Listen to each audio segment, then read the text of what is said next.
Hello అండి, welcome to Telugu officers channel. ఇవాళ మనం నవంబర్ 18వ తేదీకి సంబంధించిన కరెంట్ అఫైర్స్ గురించి చూద్దాం. ఇవాళ వరల్డ్ కప్ 2023 ఫైనల్స్ అనేవి జరగబోతూ ఉన్నాయి. ఎవరెవరికి, మనకి మరియు ఆస్ట్రేలియాకి మధ్య. మరి మన భారతదేశం గెలవాలి అనేసి ఆకాంక్షిస్తూ మన తరపున టీమిండియాకి ఆల్ ద వెరీ బెస్ట్ చెప్దామా? చూడండి, ఈ మ్యాచ్ని చూడటానికి మన ప్రధాని అయినటువంటి నరేంద్ర మోదీ, ఆస్ట్రేలియా యొక్క ఉప ప్రధాని అయినటువంటి రిచర్డ్ మార్లెస్ వీళ్ళిద్దరూ కూడా స్టేడియానికి వచ్చి ఈ మ్యాచ్ని చూడబోతూ ఉన్నారు. So all the very best to team India. మన ఫస్ట్ ఆర్టికల్ చూడండి. మన ప్రధాని దీపావళి మిలన్ అనేటటువంటి కార్యక్రమంలో మాట్లాడుతూ మీడియాలో డీప్ ఫేక్ వస్తే అది నిజమే అనేటటువంటి నమ్మే పరిస్థితి అనేది ఉంది. దానివల్ల చాలా తీవ్రమైనటువంటి సమస్యలు ఎదురవుతాయి.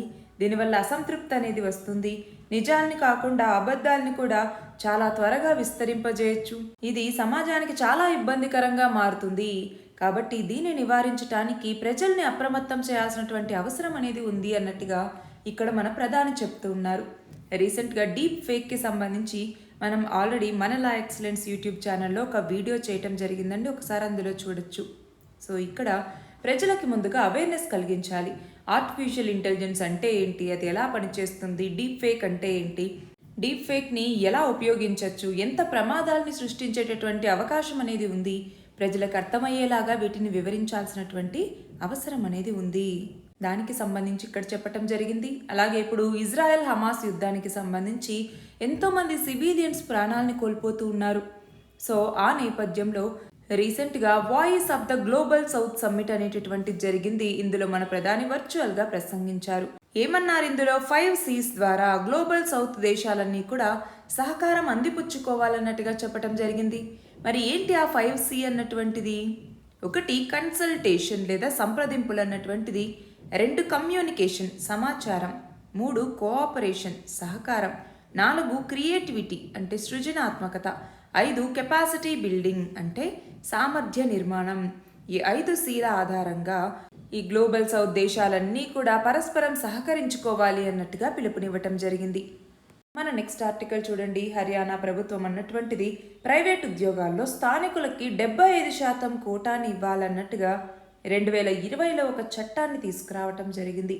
దాని మీద పంజాబ్, హర్యానా రాష్ట్ర హైకోర్టు అన్నటువంటిది ఈ చట్టం రాజ్యాంగ విరుద్ధం అన్నట్టుగా కొట్టివేయటం జరిగింది. అయితే ఈ చట్టం అమల్లోకి వచ్చినటువంటి తేదీ నుంచే ఈ తీర్పు అనేటటువంటిది వర్తిస్తుంది.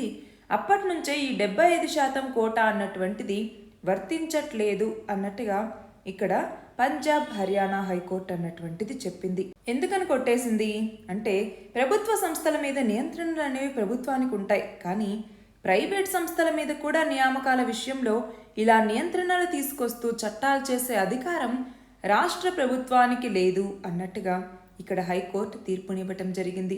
చూడండి, మహారాష్ట్ర కానివ్వండి, హర్యానా, మధ్యప్రదేశ్, కర్ణాటక, ఆంధ్రప్రదేశ్ ఇవన్నీ రాష్ట్రాలు కూడా ప్రైవేట్లో స్థానికులకి రిజర్వేషన్స్ని తీసుకురావటం జరిగింది. అందులో ఇప్పుడు హర్యానాకి సంబంధించి హైకోర్టు తీర్పిచ్చినటువంటి నేపథ్యంలో మనం ఈ ఆర్టికల్ చదువుకుంటున్నాం.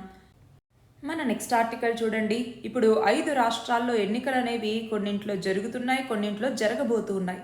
ఆ నేపథ్యంలో మధ్యప్రదేశ్లోకి వచ్చేసరికి 76% పోలింగ్ అన్నటువంటిది ఆల్రెడీ నమోదైంది. ఛత్తీస్గఢ్లో 70.59% పోలింగ్ అనేటటువంటిది నమోదైంది. ఇక్కడ ఛత్తీస్గఢ్కి సంబంధించి 2వ దశ అనమాట ఇది. అలాగే మధ్యప్రదేశ్ అయితే ఒక దశ 76% ఓటింగ్ అనేటటువంటిది ఇక్కడ నమోదైంది. సో ఏ 5 రాష్ట్రాల్లో ఇక్కడ ఎలక్షన్స్ అనేవి జరుగుతూ ఉన్నాయి. ఇక్కడ మ్యాప్స్ ఇవ్వటం జరిగింది. ఆ మ్యాప్స్ని ఒక్కసారి ఫిల్ చేయండి. ఈ 5 రాష్ట్రాలు అన్నటువంటివి ఈ మ్యాప్ని చూస్తే ఏ రాష్ట్రాలు మీకు గుర్తొస్తూ ఉన్నాయి? కమెంట్ సెక్షన్లో ఆన్సర్ చేయండి. మన నెక్స్ట్ ఆర్టికల్ చూడండి. ఉత్తరాఖండ్లోని ఉత్తర కాశీలో సిల్క్యారా సొరంగం అన్నటువంటిది కూలిపోయింది. మనకి చార్ధామ్ రోడ్ ప్రాజెక్ట్లో భాగంగా 4.5 కిలోమీటర్ల పొడవైనటువంటి ఈ టన్నెల్ని నిర్మిస్తూ ఉంటే అందులో 150 మీటర్ల పొడవైనటువంటి టన్నెల్ ల్యాండ్ స్లైడ్ వల్ల కూలిపోయింది. ఆ నేపథ్యంలో 41 మంది ఇందులో లోపల చిక్కుకుపోయారు. వాళ్ళని బయటికి తీసుకురావటానికి ఇప్పటికే వివిధ రకాల సహాయక చర్యల్ని చేపడుతూ ఉన్నారు. ఆ నేపథ్యంలోనే ఈ యొక్క ఆర్టికల్ అన్నమాట. మనం చూస్తే వాళ్ళంతా క్షేమంగా ఉన్నారు. ఆహారం, ఆక్సిజన్ ఇవన్నీ అందిస్తూ ఉన్నారు. కానీ వాళ్ళని బయటికి తీసుకురావటానికి మరికొంత సమయం అనేది పట్టొచ్చు. మన నెక్స్ట్ ఆర్టికల్ చూడండి. రీసెంట్గా ద ల్యాండ్సెట్ ఈ క్లినికల్ మెడిసిన్ జర్నల్లో ఒక అధ్యయనం అనేటటువంటిది విడుదలైంది. అందులో ఏమని ఉంది అంటే ధూమపానం వల్ల అంటే స్మోకింగ్ వల్ల క్యాన్సర్ బారిన పడి భారత్తో సహా 7 దేశాల్లో ప్రతి సంవత్సరం 13 లక్షల క్యాన్సర్ మరణాలు అనేవి సంభవిస్తూ ఉన్నాయి అన్నట్టుగా ఈ అధ్యయనంలో తెలిసింది. అయితే ఏంటి ఆ 7 దేశాలు? మనం చూస్తే ప్రపంచంలో ప్రతి సంవత్సరం వచ్చేటటువంటి ఈ క్యాన్సర్ మరణాల్లో సగానికి పైగా Bharat, China, Russia, America, Britain, Brazil, దక్షిణాఫ్రికా ఈ దేశాల్లోనే సంభవిస్తూ ఉన్నాయి. అయితే ధూమపానం, మద్యపానం, ఊబకాయం వీటితో పాటు హ్యూమస్ పాపిలోమా వైరస్ లేదా హెచ్పివి ఇన్ఫెక్షన్స్ లాంటి ముప్పు వల్ల ప్రతి సంవత్సరం 20 లక్షల మందికి పైగా చనిపోతూ ఉన్నారు అన్నట్టుగా ఈ అధ్యయనం తెలిపింది. అయితే ఇక్కడ గమనించాల్సిన విషయం ఏంటి? ఒక్క స్మోకింగ్ వల్ల, ధూమపానం వల్లే 2.08 కోట్ల సంవత్సరాల జీవన కాలాన్ని మన ప్రపంచవ్యాప్తంగా ప్రజలు కోల్పోతూ ఉన్నారు అన్నట్టుగా ఈ నివేదిక చెప్తోంది. అలాగే గర్భాశయ ముఖద్వార క్యాన్సర్తో ప్రతి 2 నిమిషాలకి ఒకరు చనిపోతూ ఉన్నారు. అందులో 90% అల్ప మధ్యాదాయ దేశాల్లోనే సంభవిస్తూ ఉన్నాయి. అయితే ఈ హ్యూమన్ పాపిలోమా వైరస్ టీకాకి సంబంధించి అలాగే ముందుగా స్క్రీనింగ్ చేపట్టడం, ముందుగానే ఈ లక్షణాలు ఉన్నప్పుడు గుర్తించటం, వీటి ద్వారా ఈ క్యాన్సర్ మరణాలని మరింతగా తగ్గించవచ్చు. అదే భారతదేశంలోకి వచ్చేసరికి పురుషుల్లో తల, మెడ క్యాన్సర్తో ఎక్కువ మంది చనిపోతూ ఉన్నారు. మహిళలకి సంబంధించి పునరుత్పత్తికి సంబంధించినటువంటి క్యాన్సర్లతో ఎక్కువ మంది చనిపోతూ ఉన్నారు. అయితే మిగతా దేశాల్లో ఎక్కువగా ధూమపానం వల్ల వచ్చేటటువంటి క్యాన్సర్లతో చనిపోతున్నారు. అమెరికా, బ్రిటన్ లాంటి దేశాలతో పోలిస్తే మన భారతదేశం, దక్షిణాఫ్రికాల్లో గర్భాశయ ముఖద్వార క్యాన్సర్ స్క్రీనింగ్ అనేది చాలా తక్కువగా జరుగుతోంది. సో చాలా సివియర్ స్టేజ్లోకి వెళ్ళేసరికి కానీ క్యాన్సర్ ఉంది అనేసి గుర్తించట్లేదు. దాంతో ఎక్కువ మంది మరణాల పాలవుతూ ఉన్నారు. మన నెక్స్ట్ ఆర్టికల్ చూడండి. ప్రధానమంత్రి రక్షణ బాధ్యతల్ని చూసేటటువంటి ప్రత్యేక భద్రతా దళం లేదా స్పెషల్ ప్రొటెక్షన్ గ్రూప్ అంటాము. దీనికి డైరెక్టర్గా ఆలోక్ శర్మ ఈయన నియమితులయ్యారు. గుర్తుపెట్టుకోవాలి, ఆలోక్ శర్మ అన్నమాట. ఈయన ఇప్పుడు ఎస్పీజీలో అదనపు డైరెక్టర్ జనరల్గా వ్యవహరిస్తూ ఉన్నారు. అయితే ఇప్పుడు ఈయన్ని డైరెక్టర్గా నియమించటం జరిగింది. నెక్స్ట్ ఆర్టికల్ చూడండి. ఇక్కడ తమిళనాడులో పంటల సంరక్షణ ఉత్పత్తులను అందించేటటువంటి కోరమాండల్ ఇంటర్నేషనల్ అన్నటువంటిది తమిళనాడులోని కోయంబత్తూరులో నానో టెక్నాలజీ కేంద్రాన్ని ఏర్పాటు చేయటం జరిగింది. అంటే వ్యవసాయంలో నానో పంట పోషకాలు, పంట సంరక్షణ ఉత్పత్తులు ఏవైతే వినియోగిస్తారో వీటి మీద పరిశోధన, అభివృద్ధి కోసం ఈ నానో టెక్నాలజీ కేంద్రాన్ని ప్రారంభించడం జరిగింది. సో ఈ నేపథ్యంలో మనము నానో టెక్నాలజీ అంటే ఏంటి, నానో టెక్నాలజీకి సంబంధించినటువంటి బెనిఫిట్స్ ఏంటి, ఇందులో ఉన్నటువంటి సవాళ్ళు ఏంటి, ఇవన్నీ కూడా నోట్స్ చేసి పెట్టుకోవాలి. నెక్స్ట్ ఆర్టికల్ చూడండి. ఎస్బీఐ అంటే స్టేట్ బ్యాంక్ ఆఫ్ ఇండియా అన్నటువంటిది త్వరలోనే తన బ్యాంకింగ్ మొబైల్ యాప్ అయినటువంటి యోనో గ్లోబల్ దీనిని సింగపూర్ మరియు అమెరికాల్లో కూడా అందుబాటులోకి తీసుకురాబోతూ ఉంది.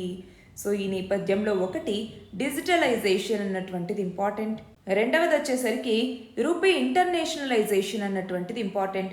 ఈ 2 కాన్సెప్ట్లు కూడా దీనికి సంబంధించి కవర్ చేయాలి. సో ఒకసారి రూపాయి అంతర్జాతీయకరణ అంటే ఏంటి, మనం చాలాసార్లు చెప్పుకున్నామండి. రూపాయి అంతర్జాతీయకరణ అంటే ఏంటి, డిజిటలైజేషన్ అంటే డిజిటలీకరణ వల్ల ఉండేటటువంటి లాభాలేంటి, సవాళ్ళేంటి, ఇవి ఒక్కసారి చూసుకోవాలి. నెక్స్ట్ చూడండి. బంగాళాఖాతంలో మిథిలీ తుఫాన్ అన్నటువంటిది కొనసాగుతోంది. ఇది బంగ్లాదేశ్లో తీరం దాటింది అన్నట్టుగా ఈ ఆర్టికల్. సో మిథిలీ తుఫాన్ అన్నటువంటిది ఎక్కడ వచ్చింది అని అడిగితే రీసెంట్గా ఇటు బే ఆఫ్ బెంగాల్లోనా లేదా అరేబియన్ సీలోనా అన్నటువంటి ఆప్షన్ వచ్చినప్పుడు బే ఆఫ్ బెంగాల్ అన్నటువంటిది మన ఆన్సర్ అవుతుంది. సో సైక్లోన్ నేమింగ్కి సంబంధించి ఇక్కడ ఒకసారి చూసుకోవాలి.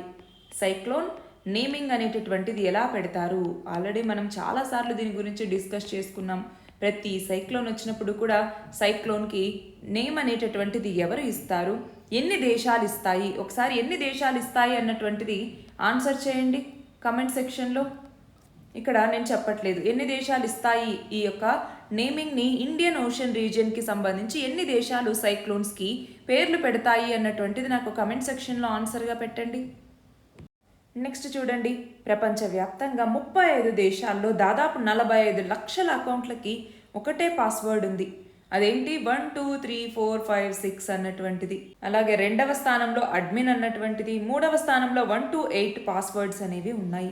ఒక్క భారతదేశంలోనే 3.6 లక్షల అకౌంట్లు 1 2 3 4 5 6ని, 1.2 లక్షల అకౌంట్లు అడ్మిన్ అనేటటువంటి పాస్వర్డ్ని వాడుతూ ఉన్నారు. అంటే ఇలా బలహీనమైన పాస్వర్డ్లు వాడితే ఏమవుతుంది, అకౌంట్లు తేలిగ్గా హ్యాక్ చేసేటటువంటి అవకాశం అనేటటువంటిది ఉంటుంది. కాబట్టి యూజర్లు సాధ్యమైనంత కఠిన పాస్వర్డ్ని ఉపయోగిస్తే సైబర్ నేరాల బారిన పడకుండా ఉంటారు అన్నట్టుగా ఇక్కడ చెప్తున్నారు. నెక్స్ట్ చూడండి, స్వీడన్లోని స్టాక్హోమ్ ద్వీప సముదాయంలో P12 ఎలక్ట్రిక్ హైడ్రోఫాయిల్ అన్నటువంటి బోట్ ఇది. చూడండి, ఈ బోట్ పేరేంటి, P12 ఎలక్ట్రిక్ హైడ్రోఫాయిల్ అన్నటువంటిది. క్యాండెలా అనేటటువంటి సంస్థ ఈ బోట్ని రూపొందించింది. ఇది గంటకి 46 కిలోమీటర్ల వేగంతో వెళ్తుంది. కర్బన ఉద్గారాలు అంటే కార్బన్ ఎమిషన్స్ని తగ్గించడానికి ప్రస్తుతం ప్రపంచవ్యాప్తంగా వివిధ రకాల దేశాలు వివిధ రకాల లక్ష్యాలని పెట్టుకున్నాయవునా. సో అందులో భాగంగా శుద్ధ ఇంధనం, క్లీన్ ఎనర్జీ వైపుగా ప్రతి దేశాలు ఇనిషియేటివ్స్ని తీసుకొస్తూ ఉన్నాయి. అందులో భాగంగానే స్వీడన్ అన్నటువంటిది ఇలా నీటి అడుగున చదునైనటువంటి లేదా వంగిన ఉపరితలంలో ఉండేటటువంటి రెక్కలతో నిర్మించిన హైడ్రోఫాయిల్స్ని అందుబాటులోకి తీసుకొచ్చింది. అందులో భాగంగానే చూడండి, ఇది P12 ఎలక్ట్రిక్ హైడ్రోఫాయిల్ అన్నటువంటిది. సో మన భారతదేశం కార్బన్ న్యూట్రాలిటీని ఏ సంవత్సరానికల్లా చేరుకోవాలని లక్ష్యంగా పెట్టుకుంది, 2070వ సంవత్సరం నాటికి. నెక్స్ట్ ఇక్కడ చూడండి, ఈ సంవత్సరం అక్టోబర్లో భారతదేశ ఎగుమతులు $33.57 బిలియన్ నమోదయ్యాయి.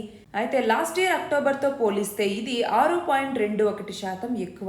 అయితే ప్రస్తుతం ఈ ఆర్థిక సంవత్సరంలో ఏప్రిల్ నుంచి అక్టోబర్లో ఎగుమతులు, అలాగే 2022-23లో ఇదే ఏప్రిల్ నుంచి అక్టోబర్ ఎగుమతులతో పోలిస్తే 7% తగ్గాయి. అంతేకాదు దిగుమతులు కూడా తగ్గాయి, ఇది గమనించాలి.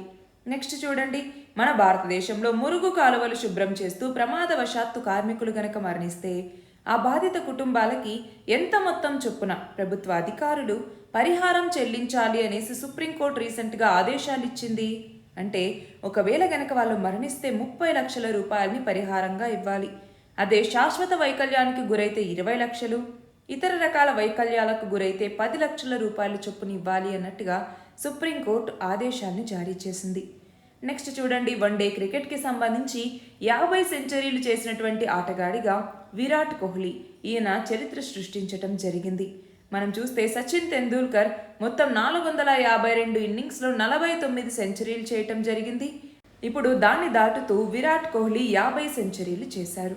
అయితే అంతర్జాతీయ వన్డేల్లో అత్యధిక పరుగులు చేసినటువంటి ఆటగాళ్లలో విరాట్ కోహ్లీ 3వ స్థానంలో ఉన్నారు.